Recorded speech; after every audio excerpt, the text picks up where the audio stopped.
Canning station থেকে Lord ক্যানিংয়ে আপনি পায়ে হেঁটেই পৌঁছে যেতে পারবেন। নদীর চরে মাথা উঁচু করে দাঁড়িয়ে আছে বহু পুরনো ইতিহাস সাক্ষী থাকা এই বাড়ি।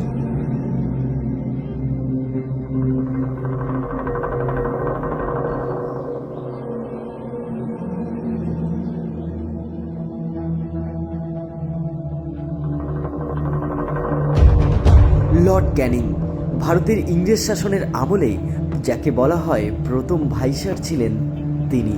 তার রাজত্বকালে লর্ড ক্যানিং তৈরি করেছিল এই বাংলার বুকে ঐতিহাসিক এক বাড়ি, যা কিনা আজও মাথা উঁচু করে ইতিহাস বহন করে চলেছে,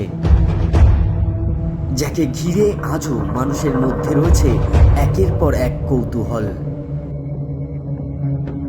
বলা হয় একসময় এই বাড়ির নিচেই নাকি ছিল সুড়ঙ্গ, পৌঁছে যাওয়া যেত এক প্রান্ত থেকে অন্য প্রান্তে। সেকালে জৌলুসে মোড়া এই বাড়িতে আজ সাধারণ মানুষের প্রবেশ নিষেধ, আর এই কারণেই মানুষের মনের মধ্যে কৌতূহল যেন আরো গভীরভাবে বাসা বেঁধেছে। তবে আজ এই ভিডিওর মধ্যে দিয়ে আপনাদের ঘুরে দেখাবো ঐতিহাসিক এই বাড়ির অন্দরমহল। মূল বাড়িটার সামনের অংশটা অনেকটা ভেঙে গেছে, ভিতরের দিকটাতে আপনাদেরকে নিয়ে যাই। ঠিক এই যে জায়গাটা রয়েছে এখানে কিন্তু একটা সময় মূল গেট ছিল, তবে গেটের অনেকটা অংশ এখন ধ্বংসস্তূপ। আমরা এখন রয়েছি বাড়ির খুব কাছে, তবে সময়ের সাথে সাথে এই জায়গার অনেকটা অংশই ধসে পড়েছে বা বলা যায় ভেঙে গেছে। নিচে পড়ে রয়েছে সেই ধ্বংসস্তূপ। এই গেট থেকে ভিতরে যাই। বাড়ির ভেতরে এই মুহূর্তে আমরা প্রবেশ করেছি, তবে যত পর্যটক আসেন তারা কিন্তু সকলেই বাড়ির চারপাশ ঘুরে চলে যান, কারণ এই বাড়ির ভেতরে প্রবেশ করা নিষেধ। আমি এখন যেখানে রয়েছি এটা এই বাড়ির চিলেকোঠা বা বলা যায় বারান্দা। ঠিক এই বারান্দার গা ঘেঁষে একের পর এক দরজা রয়েছে, তবে সেই সকল দরজাগুলো এখন প্রায় বন্ধ। দরজাই একেবারে ভাঙাচোরা এবং তার সাথে দরজাগুলোকে কিন্তু বন্ধ করে রাখা রয়েছে। এবং এই যে দরজাগুলো দেখতে পাচ্ছেন এই দরজাগুলোই কিন্তু মূল বাড়ির দরজা ছিল, মানে সেকাল থেকে কিন্তু একালে এখনও অবধি টিকে রয়েছে সেই সকল দরজাগুলো। এখানে আরও বেশ কিছু দরজা রয়েছে, তবে সব এখন কিন্তু ধ্বংসস্তূপে পরিণত হয়েছে। ঠিক এইভাবে সারি সারি বাড়ির বাইরে দরজা ছিল। না জানি সেদিন কত ইতিহাসের সাক্ষী এই বাড়ির দেয়াল। বাড়ির বাইরের অংশটাকে আপনাদের ঘুরে দেখলাম, ভিতরে আপনাদেরকে নিয়ে যাওয়ার চেষ্টা করব। ঠিক আমার এই পাশে একটা দরজা আছে, এই দরজা দিয়ে আমরা এখন ভিতরে যাব। জানি না ভিতরে কি অপেক্ষা করছে, তবে ভাঙা দরজার ফাঁকা দিয়েই ভিতরে যাওয়ার চেষ্টা করলাম। এই যে জায়গা রয়েছে এখান থেকে আমি ভিতরে প্রবেশ করলাম এবং বাড়ির ভিতরের যে ডিজাইন রয়েছে সেইগুলো আপনাদের একবার ঘুরে দেখানোর চেষ্টা করি। যদিও ভিতরে ঢোকার পর এই যে জায়গাটা রয়েছে এখানে উপরে ছাদের অংশটা কিন্তু ভেঙে পড়েছে। একেবারেই কিন্তু ভয়ঙ্কর একটা পরিস্থিতি ভিতরের অংশ আসলে উপলব্ধি করতে পারবেন।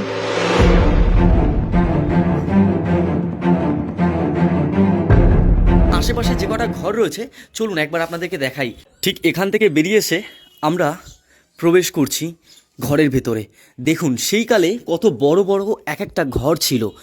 আমি জানি না এই ঘরগুলো ঠিক সেই সময় কোন কোন কাজে ব্যবহার হতো এবং তিনি কোন ঘরে থাকতেন। লর্ড ক্যানিংয়ের এই বাড়িটা ছিল দুতলা, আমরা এখন যেখানে রয়েছে এটা একতলা, এবং এই যে সিঁড়ি রয়েছে সিঁড়ি বেয়ে আপনাকে উপরে যেতে হবে। আপনাদেরকে এই বাড়ি দেখানোর জন্য আমরা এখন লর্ড ক্যানিংয়ের বাড়ির ভিতরে রয়েছি। প্রথমবার এখানে প্রবেশ করলাম এবং একদিকে গা ছমছমে একটা ব্যাপার তো রয়েছে, তার সাথে ক্রমশ বাড়ির উপরের অংশে যাচ্ছি এবং সেই সময় এই যে রাউন্ড টাইপের সিঁড়ি সেই সিঁড়িকে কিন্তু ব্যবহার করা হতো। আমরা সেই সিঁড়ি ধরে একেবারেই উপরে চলে এসেছি। এই যে সিঁড়ি, রোমাঞ্চকর একটা ব্যাপার। এই সিঁড়ি বেয়ে কিন্তু আমরা উপরে আসলাম এবং এখন আমরা বাড়ির একেবারে উপর আছি এবং এটাকে কিন্তু চিলেকোঠা বলা হতো। এবং এই হচ্ছে সেই চিলেকোঠা, চারিদিকে বট গাছ ঘিরে ধরেছে বাড়িকে। এক সময় লর্ড ক্যানিংয়ের পা পড়তো বলা যায় এবং এখানে বসেই কিন্তু এই মনোরম পরিবেশকে তিনি উপভোগ করতো। তো আমরা এখন রয়েছি লর্ড ক্যানিংয়ের বাড়ির একেবারেই উপরে। যদিও বাড়িটা এখন ধীরে ধীরে কালের সময়ের সাথে সাথে ধ্বংসস্তূপে পরিণত হয়েছে। আপনাদেরকে দেখাই, নিচ থেকে দেখাচ্ছিলাম উপরের অংশটা ভেঙে গেছে। ঠিক এখানে আসলে সেটা দেখতে পাবেন যে উপরের যে এই এরিয়াটা পুরো ভেঙে নিচে পড়েছে এবং তার সাথে সামনের যে বারান্দা ছিল তার ছাদও কিন্তু ভেঙে নিচে পড়েছে। এখান থেকেই কিন্তু এক সময় লর্ড ক্যানিং ভারতের ভাইসরয় তিনি কিন্তু তার অবসর সময় কাটাতেন। সেই সময়কার দিনে কারেন্টের ব্যবস্থা ছিল না, তো সেই কারণে এই চিলেকোঠার উপরে কাচের কিন্তু ছাদ হতো। পুরো ছাদটা আপনাদেরকে দেখিয়েছি, এবং এই যে উপরের অংশটা যে কাচের প্যানেল ছিল, এবং সূর্যের আলো এই কাচের গায়ে পড়ে পুরো ঘর কিন্তু আলোয় ভরে যেত। ঠিক এইভাবে তখনকার দিনে কিন্তু ঘরকে আলো করা হতো, এবং ঠিক এরকমই একটা চিলেকোঠার উপরে কিন্তু কাচের দেয়াল বা কাচের ছাদ বলা যায় দেখতে পাবেন আপনারা আসলে এখানে। কালে ব্যবহৃত সেই কাচের টুকরো আজও আপনারা আসলে দেখতে পাবেন। ভাবুন একবার, প্রায় 170 থেকে 200 বছরের পুরনো আনুমানিক এই বাড়ি, এবং সেই বাড়ির ইতিহাস আজ আমরা পরতে পরতে উপভোগ করতে এখানে আপনাদেরকে নিয়ে এসেছি। দেখুন পুরো ছাদের উপরে বট গাছের বাসা। সেকালে ছাদ কিন্তু হতো ইটের টুকরো দিয়ে, আর সেই ছাদের ইটের টুকরো রীতিমতোভাবে কিন্তু বেরিয়ে গেছে। ছাদের উপরে এরকম ঘাসের বাসা বেঁধেছে। বাড়ির ছাদের এই গেট, এখান থেকে আমরা প্রবেশ করেছিলাম।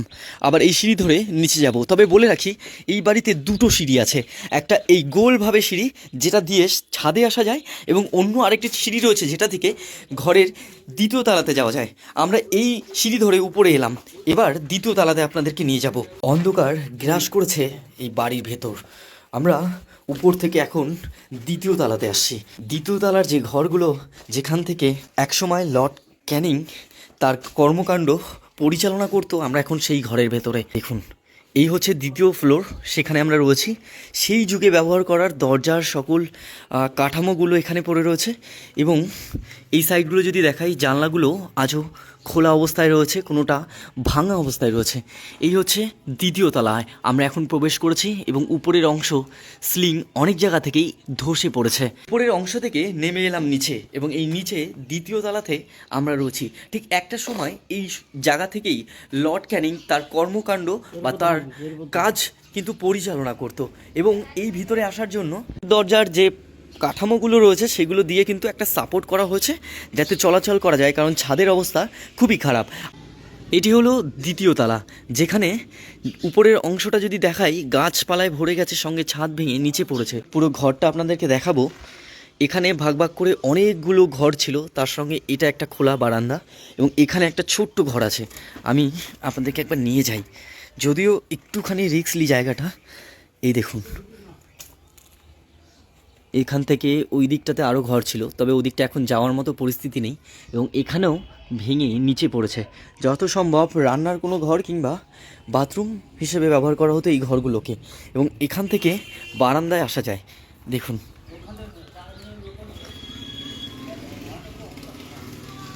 বারান্দাটা দেখুন, যদিও বারান্দার অবস্থা একেবারেই খারাপ। ওই দিকটাতে আর যাওয়া কোনো রকমভাবে সম্ভব নয়, কারণ উপরের অংশ ভেঙে চুরে গেছে, এবং তার সাথে এই যে সিলিং তা কিন্তু একেবারেই নড়বড়ে বলা যায়। আমি দাঁড়িয়ে লর্ড ক্যানিংয়ের বাড়ির দ্বিতীয় তলার বারান্দাতে, যেখান থেকে আপনাদেরকে দেখানোর চেষ্টা করছি সেকালে কিভাবে এই বাড়িকে তৈরি করা হয়েছিল, এবং বাড়ির এই অন্দরমহল থেকে একবার বাইরেটা আপনাদেরকে দেখাই। দেখুন, অপূর্ব সুন্দর এই জায়গাটা। এটা কিন্তু আরও চওড়া ছিল এবং বড় ছিল, যেটা ভেঙে গিয়ে নিচে পড়ে গেছে। আমরা সকলেই জানি লর্ড ক্যানিংয়ের ওয়াইফ লেডি লর্ড, যিনি কিন্তু ছবি আঁকতে ভালোবাসতেন। ক্যানিংয়ের এই পরিবেশের সৌন্দর্যে মুগ্ধ হয়ে গেছিলেন তিনি, এবং এখানে বসেই অনেক হয়তো ছবি এঁকেছেন। আমরা এখন লর্ড ক্যানিংয়ের বাড়ির বারান্দাতে দাঁড়িয়ে। উপরে ছাদ দেখুন, যেগুলো কাঠ দিয়ে সেকালে ব্যবহার করা হতো, এবং কাঠের টেক্সচারে কিন্তু এই বাড়িকে ধরে রাখা হয়েছে। এবং উপরের এই অংশেও কিন্তু প্রায় 9টা গেট রয়েছে, যেগুলো অধিকাংশই এখন বন্ধ কিংবা ভাঙা।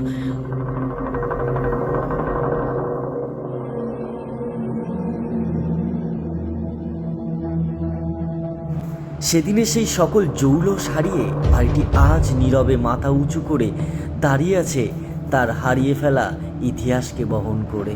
বাড়ির এক প্রান্ত থেকে অন্য প্রান্তে যেতে আপনারও বুক কেঁপে উঠবে বাড়ির অন্দরমহলের এই ভগ্ন দশা দেখে। ভাবুন তো, আজ থেকে প্রায় 200 বছর আগের এই বাড়ির কথা। না জানি কত ঘটনার সাক্ষী এই বাড়ি। আপনাদেরকে বলেছিলাম এই বাড়িতে দুটো সিঁড়ি ব্যবহার করা হতো সেকালে। আমরা যে সিঁড়ি থেকে বেয়ে উপরে উঠলাম সেটি একটি সিঁড়ি ছিল, এই হলো অপর সিঁড়িটি, যেটা ধরে একটা সময় কিন্তু এই উপর ফ্লোরে আসা হতো। আমরা এখন দ্বিতীয় ফ্লোরে রয়েছি। আপনাদের এই সাইডটা ঘুরে দেখালাম, এবং একটুখানি যদি সামনে এগিয়ে নিয়ে যাই, এপারে কিন্তু আরও বেশ কয়েকটা ঘর আছে। চলুন সেগুলো আপনাদেরকে দেখাই। আমরা এখন যেখানে রয়েছি এই ঘরটি কিন্তু এই বাড়ির মধ্যস্থানে একটা ঘর।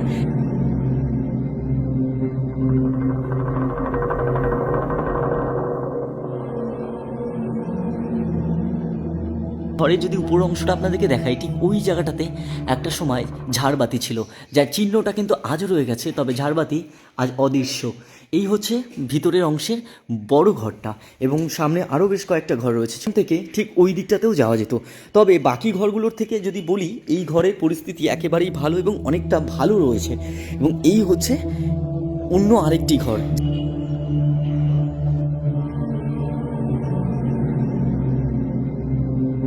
অনেকগুলো ঘর রয়েছে এবং এখানে আরেকটা জায়গা রয়েছে, চলুন এখান থেকে একটু দেখাই। ঠিক এই সাইডেও কিন্তু বাকি ঘরগুলোর মতো অনেকটা এখানে বলা যায় ওয়াশরুম ছিল, এবং এই যে জায়গাটা এখানে জল কিন্তু স্টোর করে রাখা হতো, এবং এখানে স্নানাঘর বলা যায়, এখানে কিন্তু স্নান করতেন। এবং এখান থেকেও ক্যানিংয়ের বাইরের ভিউটা বেশ সুন্দর। যদিও এখন ঘরবাড়ি হয়ে গেছে, সেকালে কিন্তু এই পুরো এরিয়া ছিল ফাঁকা। এবং এই হচ্ছে বাড়ির ভেতরে বাথরুমের জায়গা। অংশে যত প্রবেশ করছি ততই যেন গা ছমছমে, এবং পুরো বাড়ি জুড়ে জড়িয়ে আছে বট গাছের শিকড়। এবং একে একে আমরা ক্রমশ সবকটা ঘর এগিয়ে যাচ্ছি। পুরো ঘর দেখানোর পর আমরা এই যে সিঁড়ি রয়েছে, সিঁড়ি ধরে নিচে যাচ্ছি। সেকালে দুটো সিঁড়ি কিন্তু এই বাড়িতে ছিল, একটা এই বড় সিঁড়ি যেখান দিয়ে মানুষজন উপরে আসতেন, এবং আরও একটি সিঁড়ি ছিল যেটা দিয়ে উপরে চিলেকোঠা হয়ে উপরে চিলেকোঠায় যাওয়া যেত। সেকালে ব্যবহৃত কিছু জিনিস আজও কিন্তু এই ঘরের মধ্যে রয়েছে, তাদের অস্তিত্ব রয়েছে। দেখুন, সেই সময় কাঠের ব্যবহার করা ছোট ছোট আলমারিগুলো আজও দেখা যায়। সেই গাঁথনিকে কিন্তু নতুন করে সংস্করণ করা হচ্ছে বাড়িটিকে, এবং এখানে একটি গাঁথনি দিয়ে কিন্তু উপরের ছাদকে বাঁচিয়ে রাখার চেষ্টা চলছে। যদিও এটি একটি ইতিহাস বহনকারী বাড়ি, তার সুরক্ষার জন্য কিন্তু এই কাজগুলোকে নতুনভাবে করা হচ্ছে। বাড়ির ভিতরে যদি আপনাদেরকে দেখাই, বট গাছের শিকড় ঠিক এইভাবেই বাড়ির ভিতরে অংশে বাসা বেঁধেছে। পুরো মোটা হয়ে গেছে বট গাছের এই শিকড়, তার সঙ্গে জানলা এগুলোকেও কিন্তু ঘিরে ধরেছে। বাড়ির একেবারেই বাইরে বেরোনোর অংশের সাইডটাতে আমরা রয়েছি, ঠিক এখানেও যদি দেখাই সেমভাবে কিন্তু শিকড়গুলোকে নিচে এসে ঠেকেছে। আর এই হচ্ছে জানলা, যেখান থেকে বাইরের ভিউটা দেখা যায়। আর এখানে আরও বেশ কয়েকটা ঘর রয়েছে। ঠিক এখান থেকে সামনে যদি আগিয়ে যান, আরও বেশ কিছু ঘর দেখতে পাবেন। উপরের ঘরগুলো থেকে এই সিঁড়ি ধরে এলাম নিচে, আর এখান থেকেই হেঁটে গেলে রয়েছে আরও বেশ কয়েকটা ঘর, যেটা নিচের তালাতে সে সময় কাজ করতেন লর্ড ক্যানিং। দেখুন, এখানে একটা ঘর রয়েছে, এবং এই সাইডে আরও লম্বা একটা বারান্দা রয়েছে। কথিত আছে স্থানীয় মানুষদের মুখে, এই বাড়ির ভেতরে একটা সুড়ঙ্গ ছিল, যেখান থেকে কিন্তু একেবারেই নদীর পাড়ে গিয়ে ওঠা যেত। এবং সেটা কতটা বাস্তব আমি নিজেও জানি না, তবে এখনও এখানকার মানুষজন মনে করেন যে এই বাড়ির ভিতরে সেই ঘর এখনও লুকিয়ে আছে, এবং যে ঘর তারা দাবি করেন সেই ঘরের সামনে এই মুহূর্তে আমি। দেখুন, উপরের অংশটা যদি দেখাই, পুরো ভেঙে চুরে রয়েছে, এবং তার পাশে এই যে ছোট্ট ঘর। বাড়ির একেবারে পেছন সাইডে এই ছোট্ট ঘর, টিনের দরজা, সেকালের দরজা এখনও কিন্তু অস্তিত্ব রয়েছে। দেখুন, এবং এই ঘরের ভিতরে যদি প্রবেশ করি, পুরোটাই অন্ধকার। ঘরটিকে এমনভাবে ডিজাইন করা হয়েছিল, আপনাদেরকে দেখানোর চেষ্টা করি। এতটা ভিতরে রয়েছি লর্ড ক্যানিংয়ের আমরা, ঠিক এখান থেকে একটি ঘর কোথাও বা গিয়ে মিশেছে, যেটা আমি আপনাদেরকে দেখাতে পাচ্ছি না। তবে এখানে কিন্তু ছাদের এই অংশটা ফাঁকা রাখা হয়েছে, যেখান থেকে প্রবেশ করার পর এই যে ঘর, সেই ঘরের ভেতর থেকে কিন্তু গুহা চলে গেছে। দেখুন একবার, যদিও সময়ের সাথে সেই গুহা এখন বন্ধ, এবং এই হচ্ছে তার শেষ জায়গা। তো এই ঘরটি সাধারণত মানুষের মুখে ছড়িয়ে ছিটিয়ে রয়েছে। এখানে এই জায়গাটাকে কিন্তু বন্ধ করে দেওয়া হয়েছে। দেখুন, আপনাদেরকে দেখাচ্ছিলাম, ঠিক এখান থেকে কিন্তু উপর থেকে নিচে নামা যেত, সেই জায়গা এখনও রয়েছে। উপরে বাদুড়ের বাস।